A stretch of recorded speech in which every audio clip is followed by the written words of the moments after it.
Hello, and welcome back to Online Education Across the Atlantic. Today, we're going to jump into a topic about online international students that I think sometimes people have a tough time thinking about it. I mean, on one hand, online, that's anywhere, anytime, so that should open up students from anywhere.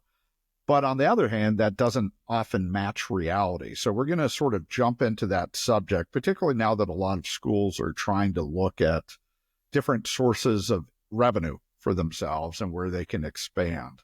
But before we do that, it's great to see you too. And hopefully you guys are surviving the end of winter, getting ready for spring where you are.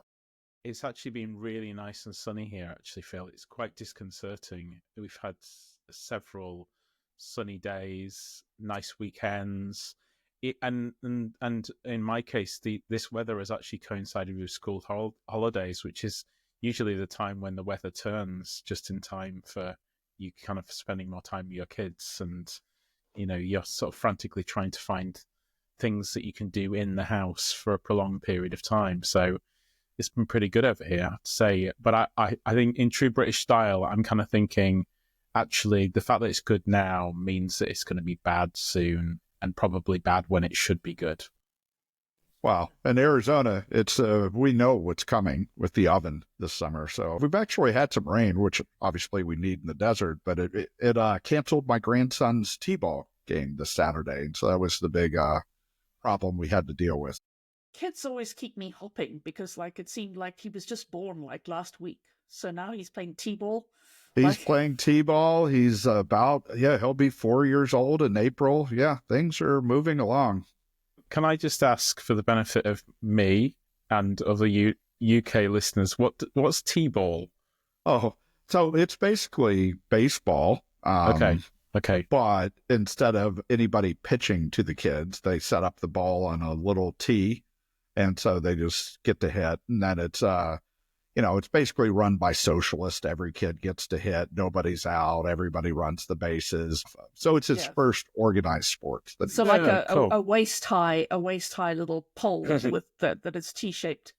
Yeah. And then but of course I get upset because if they don't set the proper height for the kids, and it's like you're teaching them to swing at something that should be a ball. But yeah, I'm not one of those yelling people in the stands. You're just quietly disapproving. Exactly. I just look down upon them, shake my head. Grandpa, don't embarrass me. Without getting too political, I kind of get up in the morning and open the news app, and there's part of me that thinks, what's happened now? Kind of, so yeah, it's kind of pretty mad. I mean, I know obviously you do, but like, it's not usual for me to open my news app on a morning and think what's happening in another country. So you're doing like I do in the baseball stands. You're just disapprovingly shaking your head as you read it. So I was at a conference last week, and actually my session on Friday was about how to interpret what's happening at the federal government with education and what to expect next. And the basic idea was like, look at the patterns, and even with this legislation, expect an answer to this question in late April, early May. This is what you should watch for.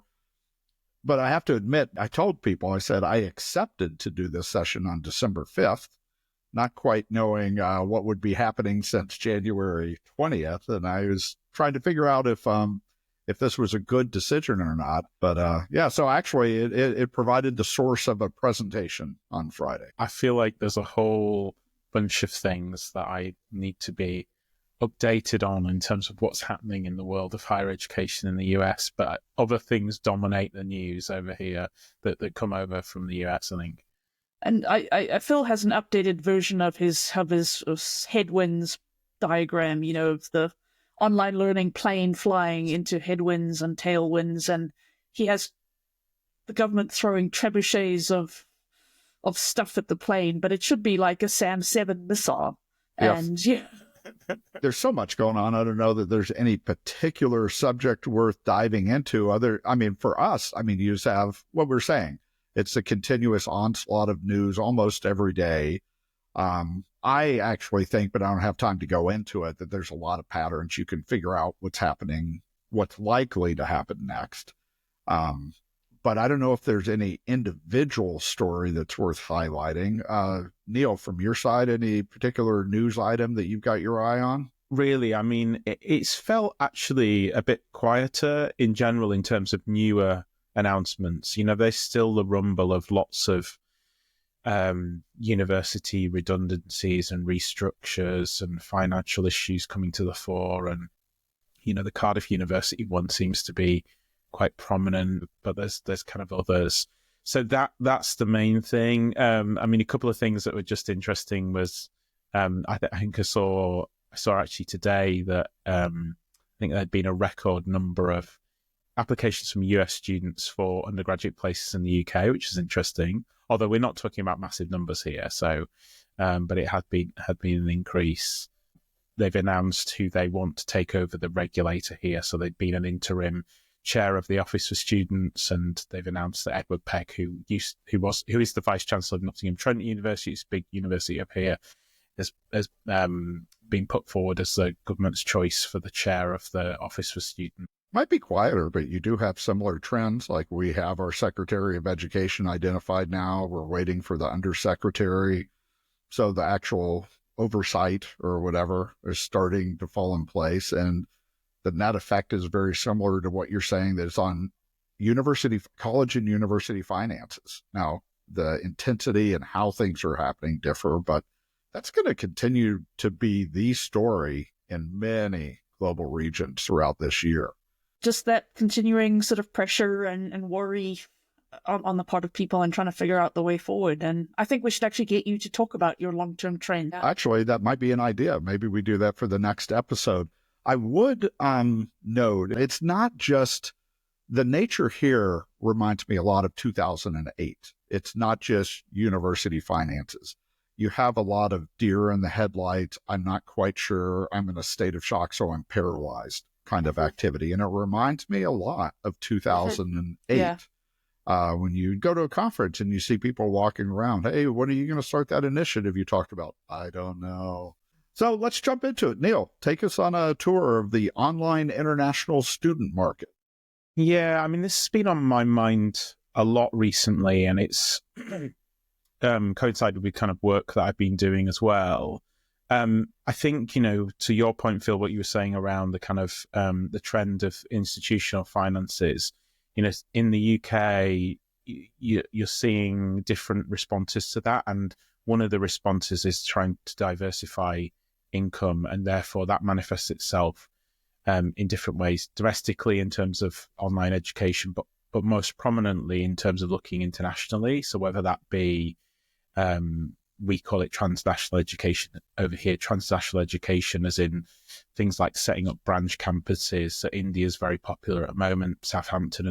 University of Southampton over here announced a branch campus in India. There's lots of universities going to India. I think I described in one post I put out recently this idea that kind of UK universities are like, it's like a school sort of soccer football match where all the kids just congregate around the ball, and that's India at the moment for that kind of thing. But equally, that's also what we're seeing there is also what I'm seeing in terms of online education as well, as this kind of desire to, I suppose, tap into and target the international market from universities. And obviously, one of the things I kind of put in a post recently is I've sat through so many presentations where maybe it's been an online learning company who's talked about, the vast population globally and the vast and growing need for higher education globally. And I've seen the kind of, we'd need to build X amount of universities to meet this demand by,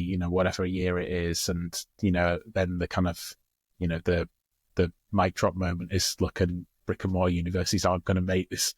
So online's got to meet it. So, I think that's a bit of the context, but I think I'll keep my powder dry a little bit. But I think what I'm seeing alongside those aspirations is a lot of kind of misunderstanding and misconceptions or lack of understanding on the kind of different nuances of the kind of online international market. So I guess we can get into that, but I'm just interested in understanding whether what I'm seeing in terms of the trends and a desire to either for those who are more mature in online to recruit more international students, or universities that maybe not played in that area before to move into it. Is that something that you're seeing as well over there, or have US institutions been better historically at the international market? What's the picture over there? I think traditionally they haven't been very good at it, in terms of just the getting international students in. I mean, even the ones that were doing better, it was a really tiny, small slice. In part because of the complex way that people think about graduate study and as a way into a different country, a different kind of experience and stuff. But certainly, I'm seeing distinct signs of places being more interested in it. So I was talking with somebody who works for one of the longest running, most established online brands, and they were saying that's their number one priority right now is to get more international students in. So, I think it's definitely an increase. I think we do need to distinguish, and I know you've done some work on this, Neil, in terms of also the folks who sort of franchise the degrees as well, so the Emeritus and the Beacons and Stafford Global and places like that. So I think we need to distinguish those because I think they're different, but operating in some different kinds of ways. Well, I went and looked at some of the iPad's data, as I'm wont to do, just to get a sense on where we actually are. He can stop anytime, people. He can stop anytime. Yes. I chose to look at iPads, and I walked away. It's because my wife told me to leave the computer. But if you look at like graduate education, so degree granting, master's, doctoral degrees, fully online education in the U.S. When we say it's not that big here, it was always hovering at the 2.5 to 2.7% of fully online graduate students, just to give you a sense of where it is historically. COVID changes things pop up and down. This has actually gone up a little bit. Now it's up to like 3.94% of fully online students in degree programs, graduate, are international. So it's small, but it actually has grown in aggregate. If you look at it in aggregate, you miss some of the picture of what's happening. So I went and just looked at the top institutions from fully online enrollments in the U.S., and actually, I have this right now. So this is undergrad and grad combined. Some specific cases are doing some pretty impressive things. Number one is University of the People. Now, I don't know if do you run across that, Neil, or are you familiar with them? I'm familiar with them, yeah. Okay. Well, for any of the listeners who aren't, I mean, it's a relatively new university. The whole idea University of the People. Let's give people access to education, but they really put those values into how they operate the university. It's essentially tuition free, although they do charge fees to make things happen, but they do a lot of stuff to make that work, such as getting people to volunteer faculty time on what they're doing. So they've set it up as a very low cost. And once they do it, they also aggressively go out and try to find specific populations that they want to serve. Afghan refugees was one of them, particularly given what's happening in their government right now. So they've gone after specific targets, and they're free, and therefore they're the largest that I see. But they have more than 36,000 online international students right now.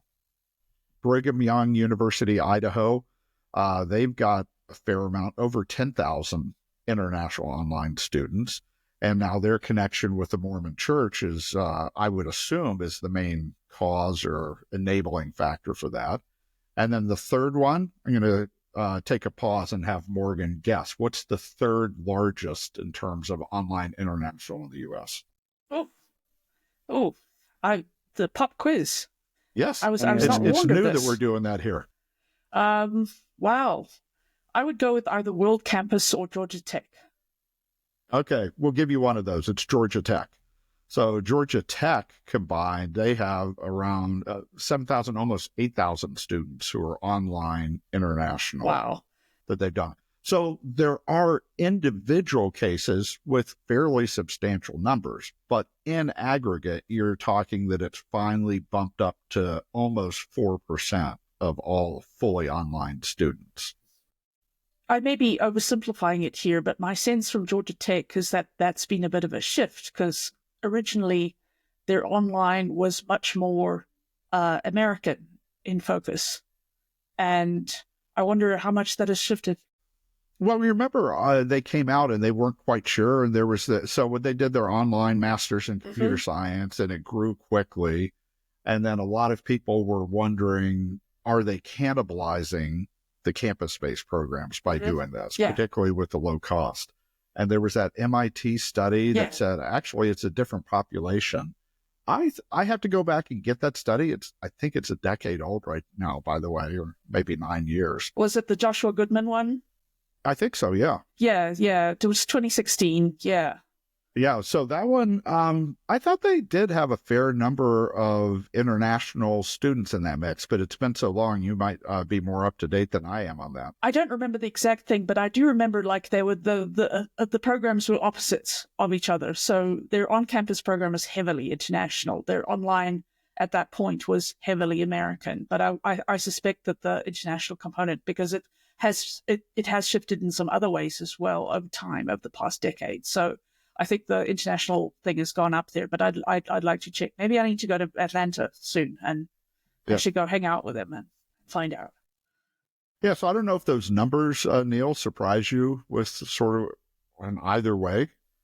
Yeah, I mean, I guess it doesn't massively surprise me in terms of university, the people, but yeah, I mean, I think it's interesting just to kind of reflect on the different universities that are doing interesting stuff in this space, because I mean, I think we have a few who are quite orientated towards it. So I think the main university really for online international over here is the University of London, that for undergraduates has a really high proportion and has kind of always been operating in that market. And yeah, that's kind of been their kind of one of their core focuses really. But I'm just interested in, well, you were saying that you're seeing more interest across the board, and that's certainly what I'm seeing here. But I think one of the things I wrote about was this kind of misconception. I think universities over here sometimes get into the difficulty of equating the online international student with the on-campus international student, the internationally mobile kind of student. Do you feel confident that there's enough institutions that understand the differences in audiences to kind of, to meet demand? Well, isn't that the purpose of this episode, to help out? No, I don't think people realize it. I'll just point out two things. So 2 of the 3 programs I mentioned that do have a lot of online international, they are defined by ultra low cost. On-campus international is primarily defined with, hey, they're not going to take financial aid and they're going to pay full price. And what a great revenue opportunity it is. So they're diametrically opposed. But then your question is, do schools understand that? I think some do, but I don't think it's, I think when you get into colleges or universities trying to make quick revenue-based decisions, that's where I think you find people with misconceptions. Yeah, and that's definitely what we see over here. And I think it's interesting to just acknowledge similarities, really, because over here you're talking about highly marked up fees for degrees for international students, and I don't think this is a hard and fast rule, but the way I always think about it is, for the online international market, you kind of almost have to think the opposite. And I think that's something that's really hard for, irrespective of whether there's an understanding of a market. I think that's a really hard thing for universities to contemplate. And I guess I'm not sure, the extent to which universities would be willing to go in that direction over here. And obviously that doesn't really align with some of the drivers behind going into the international markets, thinking of it as an opportunity. And so I guess some of the avenues that have been facilitated by other partners over here have been partnerships where, you've got a low cost degree, but you're kind of delivering really high scale in order to make that viable.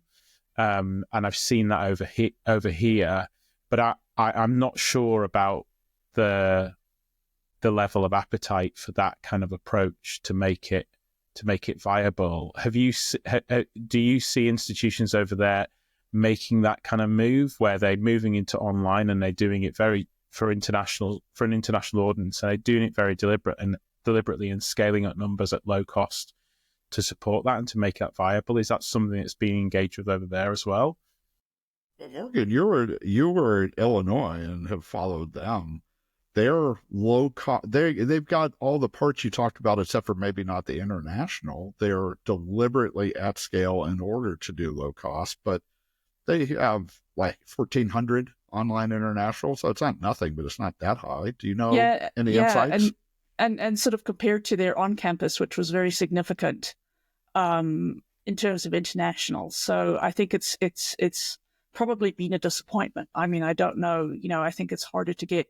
But I think this is a good thing, but we should also think about the fact that things are changing right now, with the limits on visas, both in terms of regulatory limits in Australia and the UK and Canada, as well as I'm seeing lots of visa refusals. The rate has gone up substantially. And then the unattractiveness on the part of many countries for students. So I think things are shifting. So I think, we need to think about that as well. Well, you said you've heard from schools and you'd noticed the misconceptions. When you've heard this, is it just the concept of online international, or has there been much of a reflection on what Morgan just said? Times are changing and we need to move now. Yeah, I mean, I think in terms of what Morgan's saying, I think that's almost like an additional driver. Look, if we're going to struggle to recruit on campus because the government controls around immigration are becoming more difficult, then that's a reason to kind of think about online internationally. And I think, was it one of your predictions, Morgan? I might be putting words into your mouth, but I thought you were saying that the on-campus internationally mobile kind of student audience might be more willing to do online. Is that right? Or yeah, I think you put better words in my mouth. So yeah, go ahead. Did I? Yeah. So, do you still feel that way? I think I think your students are going to be more interested in online because of just some of the stuff going on in the world, or perhaps they might play out in different ways in terms of more strategic, maybe in some unusual kinds of places that, rather than the big four providers, maybe more interested in other European countries. I don't know. I think it is really interesting in terms of the misconceptions, because I think, we've already mentioned price, and I think that's one of the big ones, just acknowledging the price sensitivities. And I know I've seen different pieces of data that really delve into that by a country basis, and you're looking at, what the UK kind of standard average price is for, say, a master's program or a bachelor's degree, and then you look at that in different countries relative to things like, earnings and stuff, and there's just such a disparity. And I think that's the thing that often frustrates me around the kind of misconceptions, because I think if you're only viewing international students through the lens of those who have the finance and the backing to actually move to another country and study, you're really just looking at a relatively small subset of people, and you're not looking at the world properly. And I think some universities are thinking about this as, this is about just grabbing a bunch of extra students from other countries, whereas instead, actually, this requires more of a deliberate orientation. And so I think that's the really interesting area, the extent to which, if universities really want to go into this space, are they willing and able to orientate their model towards an international market that demands greater price sensitivities, that demands probably a stronger focus on particular subjects in order to get the scale to make that viable. And I think that's the thing that some universities are confronted with on the back of those misconceptions, and suddenly it's, well, oh, hang on a minute, actually this isn't what we thought it was, and it's going to require, a pivot to deliberately orientate ourselves and serve this audience, I think. Well, there's also the pathway. I mean, like if you look at University of the People, that's more of an altruistic, help these people get degrees and give them a leg up, and it's straightforward, and they've built their whole model on it.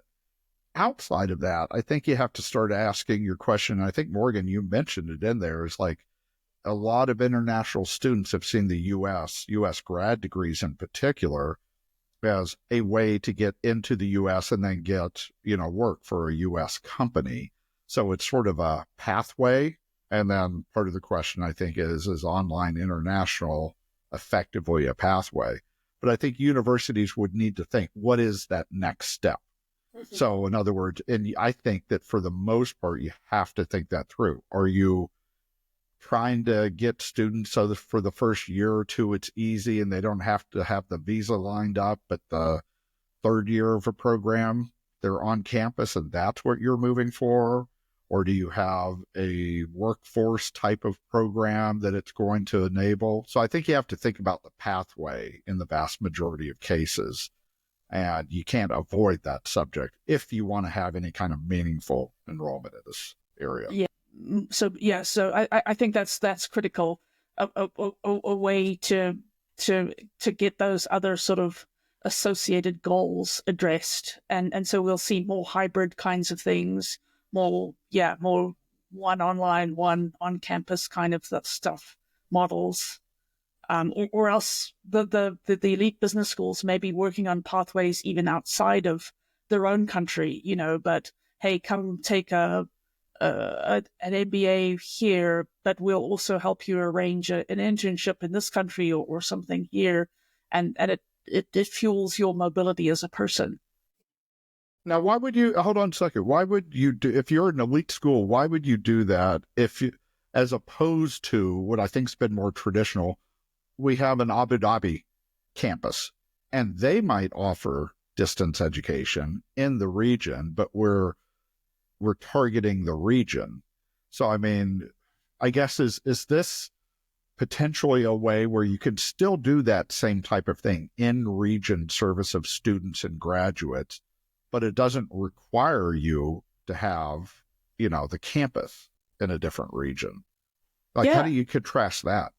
Yeah, no, I would need to think through it, but I think I can sort of see that working. So if you want to take, if you want to go study with a business school in Switzerland, you don't need to necessarily go there, but you can take the degree, and they organize an internship and perhaps a first job in Southeast Asia somewhere because of connections and those sorts of things. I can see that working. Yeah, interesting. I just wanted to go back to something you said around pathways, Phil, because I think something that's kind of established to a certain extent over here are those kind of pathways. So I think it's often referred to for bachelor's degrees as kind of a 2+1, where, a student will do the 2 years in their home country, and then the final year of the 3-year degree that we have would be they come to the country and they kind of have the appeal of being able to stay here. And I've seen those also manifest themselves in terms of online, and often those year 1 and 2 will be very reasonably priced. So I know some universities who kind of deliberately orientate themselves to that and offer the kind of year 3 only. And so you'll kind of have 2 years at $2,000 a year, and then you'll have final at $6,000, very, very cheap, kind of all in.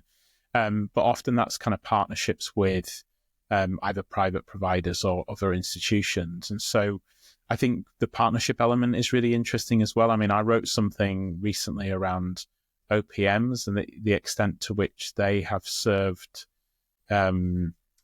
global kind of student recruitment goals. There's also there's also an interesting component of it in terms of agents, where agents, certainly in the UK, are a really important partner for international recruitment. But I think the whole partnering area is interesting.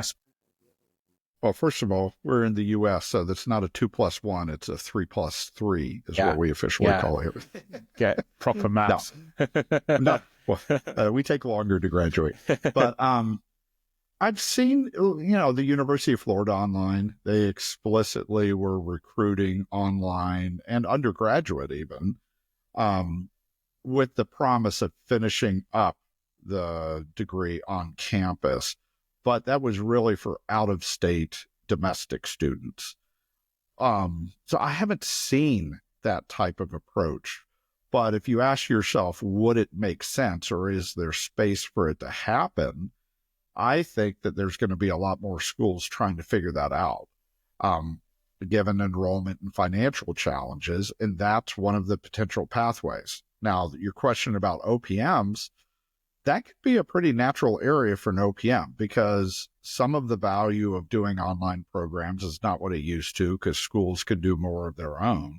Well, if they have a specialty in placements after graduation, so I think it's a space that's available to them, but I haven't really seen that yet. Yeah, and I wonder what the perception is over there, because I definitely have there's maybe another misconception, but I think universities, I think over here, tend to have a sense that OPMs are stronger internationally. I've seen so many OPM university announcements where global international recruitment is really central, and I sometimes wonder what's behind that, because when you look at the numbers relative to the universities have those partnerships, it's not to say they're not recruiting online international students, but they're not doing it at a really big scale. Is there any similar sense and semblance over there, that there's too much faith placed on certain partners that they're going to achieve scale internationally? Well, keep in mind, our OPM providers are somewhat pulling back on their scale, or dealing with the pullbacks they've been having and their own financial challenges. All right, so if I were going to do this, let's just say they handed me to you and all the money behind it, I'd consider buying Beacon Education and say, listen, you guys know you have the connections overseas, in Asia in particular, in China, and you know how to recruit students. You're doing your own franchise type of thing. Well, what if we sort of took that expertise, combined it with our ability to work with U.S. universities on degrees, and then you almost provide a pathway or a continuum for schools. So right now, I don't see them as having that expertise, but again, I could see that happening. So, and if that does happen, if somebody buys Beacon, I think we should get at least some percentage of that over here. Yeah. You heard it here first, and we'd like a cut. I personally think that the partnership element is such an important aspect of international student recruitment, has been for a long time, but I think it's not necessarily quite the one size fits all. I mean, I one of the online providers I'm a big fan of in your neck of the woods is Berkeley Online, and I've seen, they have transfer arrangements with particular universities overseas. I think that's a nice move, particularly if you've got an institution that has a sort of kind of kudos behind it. What this seems to always come back to for me, and it's same for any universities that are making the move more generally into online, is actually this is about serving a new type of audience. That places a particular onus on a university to change, and unfortunately I think the drivers are financial, and so the view is very much, how can we, within the existing framework of what we do, just grab a bit more from the world, instead of how do we actually properly orientate ourselves. And I guess maybe the same could be said of the OPMs to this market, particularly given, the online market in our countries is becoming more saturated and more challenging. Yeah, and I think a lot would depend. Are you talking short-term revenue, or are you talking long-term revenue? Like, I don't think I would reject this whole space from a revenue basis if that were your primary driver. But there's a very big difference of, hey, we've made all this extra money from on-campus international students, let's do it online. That's just not going to work for the reasons we've talked about. And certainly without stopping to think about what is the student experience and what are student expectations and rethinking that, because it's going to be different. Yeah. And you're going to have to set up the student supports to make that successful. But if you do something more like what you're mentioning with Berkeley, hey, we recognize that the whole pipeline flow of students is changing. There's greater demand in India. And so we're setting up something that we think that the total revenue 10 years from now will be material and it'll potentially even transformative. I do think that is available, but you're going to have to take your time, invest, see what works. And as you said, form a lot of partnerships who know the other countries you're going to be drawing from. Yeah, and I almost feel that way about online in general, and equate it to investing in stocks and being in there for the long term, which feels especially pertinent at the moment, going through the volatility to get the returns, perhaps. But maybe that's a good place to end it on. Yeah. Before we slap some tariffs on your UK students. Yeah. So I think this will be a growing area. I think there are possibilities, but it is, as we said, it's fairly small. A final question. I want to go back to Morgan. You said you've heard a little bit more interest. I just want to get any additional color there before we close out. Just from institutions that have been online for a while are starting to say, hey, this is something that we're looking at next. So schools that are saying, we've already figured out in general how to support online. Now, how do we augment it? Okay, that's interesting.